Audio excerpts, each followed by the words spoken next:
Latest టెక్నాలజీతో చిన్న injection తో నన్ను పూర్తి ఆరోగ్యవంతురాలను చేశారు. Elite spine and pain management centre, Manikonda, Dilsukh Nagar. Vizianagaram జిల్లా గజపతి నగరం నియోజకవర్గం ఎమ్మెల్యే బొత్స అప్పలనరసయ్య గారు మనతో పాటు ఉన్నారు.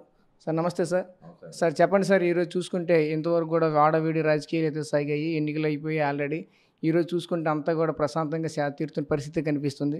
అయితే ఈ యొక్క వాడవీడి రాజకీయాల్లోని ఏ విధంగా మీరు ముందుకు వెళ్ళారు, ఏం జరిగింది? ఎప్పుడు కూడా విజయనగరం జిల్లా అంటే చాలా ప్రశాంత వాతావరణం ఎన్నికలు జరుగుతుంటాయి. ఎప్పుడు కూడా ఇక్కడ రాజకీయ కక్షలు కానీ కారుణ్యాలు కానీ ఇప్పుడు లేవు. కాబట్టి ఎన్నికలు జరిగిన ఇప్పుడు కూడా ప్రశాంతంగా జరిగాయి. మా నియోజకవర్గం కూడా ఎన్నికలు ప్రశాంతంగా జరిగాయి. ఏం చిన్న చిన్న ఉంటే అప్పుడున్న పరిస్థితులు బట్టి చిన్న చిన్న సంఘటనలు జరిగాయి తప్ప ఎన్నికలు మాత్రం ప్రశాంత వాతావరణం జరిగాయి. అధికారులు కూడా అందరూ కూడా కోఆపరేట్ చేశారు. కొంతమంది అధికారుల వల్ల కొన్ని ఇబ్బందులు కూడా ఎదురయ్యే మాట వాస్తవం. అది నిష్పక్షపాతంగా అధికారులు కూడా ఎన్నికల్లో పాల్గొనాలి. నీకు ఏ పార్టీకి కుమ్మకాయే పరిస్థితి ఉండకూడదు.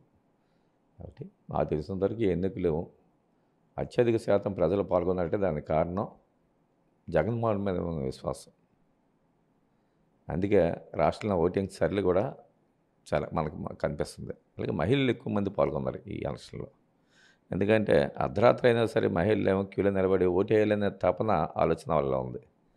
దానికి కారణం ఏదైతే వాళ్ళకి అకౌంట్లో డబ్బులు పడ్డాయో, వాళ్ళ సంక్షేమ కార్యక్రమం అందుకున్నారో, తప్పనిసరిగా ఈ 5 సంవత్సరాలు కూడా మనం జగన్మోహన్ రెడ్డి పెట్టిన సంక్షేమం అందుకున్నాం కాబట్టి ఆయనకు ఓటు వేయాలనే ఆలోచన భావన ఈరోజు మహిళలకు కనిపించింది నాకైతే మాత్రం.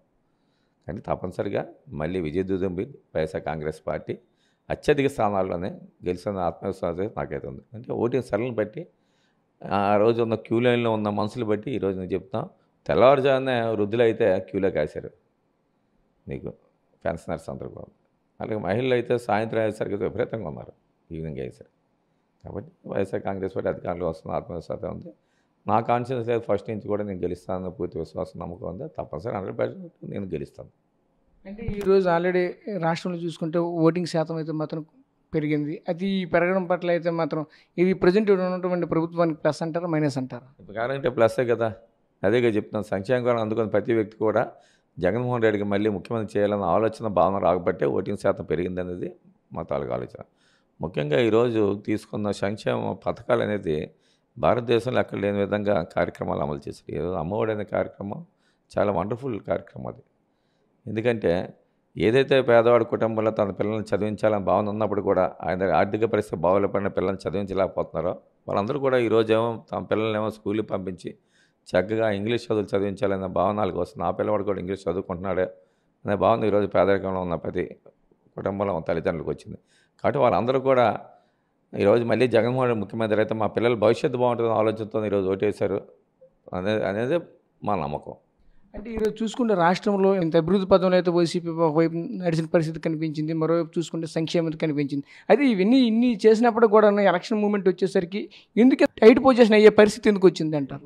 అనేది ఇప్పుడు ఉండదు మీకు. ఇప్పుడు కూడా ప్రజలు ఎన్నికలైన తర్వాత టైటో లేదని మీకు తెలుస్తుంది. ఇప్పుడు మేమైతే మాత్రం టైట్ అనుకోవట్లేదు. మేమైతే మాత్రం 100కి మా నాయకుడు చెప్పాడు కదా, 154 సీట్లు 80% గెలుస్తాము, అవుట్ ఆఫ్ 170 అన్నాము.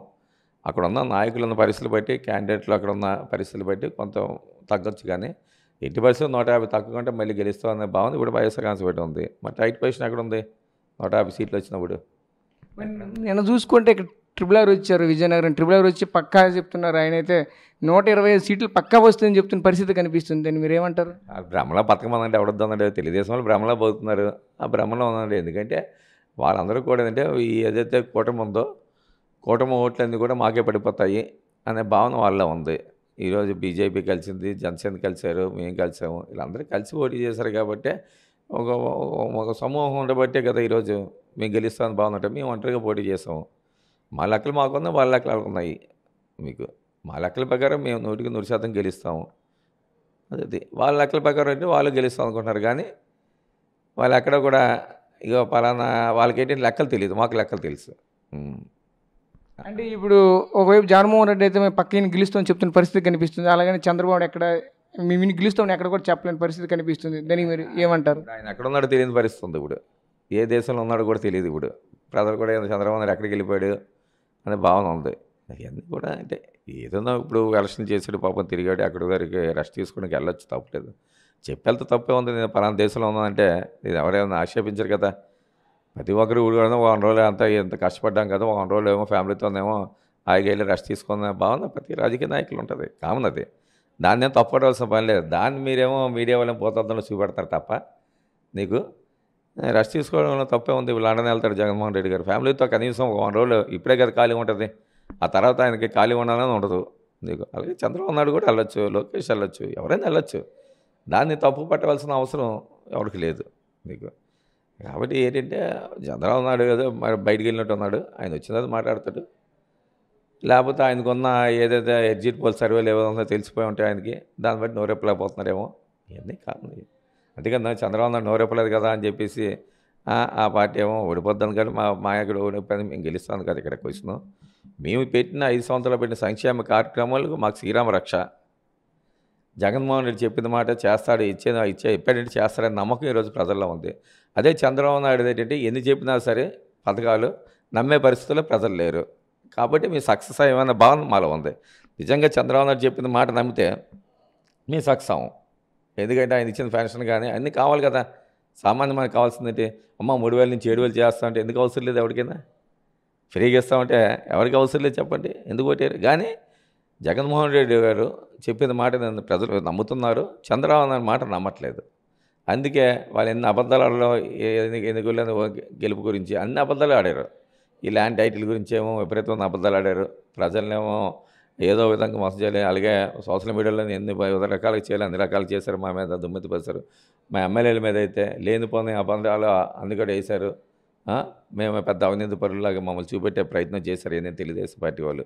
కాబట్టి ఎన్ని చేసినప్పుడు కూడా ప్రజలు అల్టిమేట్గా ఏదైతే జగన్మోహన్ రెడ్డి గారు మాకు మంచి చేశారు కాబట్టి ఆయనకు ఓటు వేయాలనే భావన ఈరోజు వాళ్ళు ఉంది. కాబట్టి ఈరోజు మేము ధీమాగా ఉన్నామో భరోసా ఉన్నాం. అది మన నాయకుడి తల పరిపాలన ఏదైతే ఈ 5 సంవత్సరాల్లో చక్కగా పరిపాలన సాగించాడో దానివల్లే మేమేమో ఈరోజు గెలుస్తామన్న నమ్మకం, ఆత్మవిశ్వాసం మాకైతే ఉంది.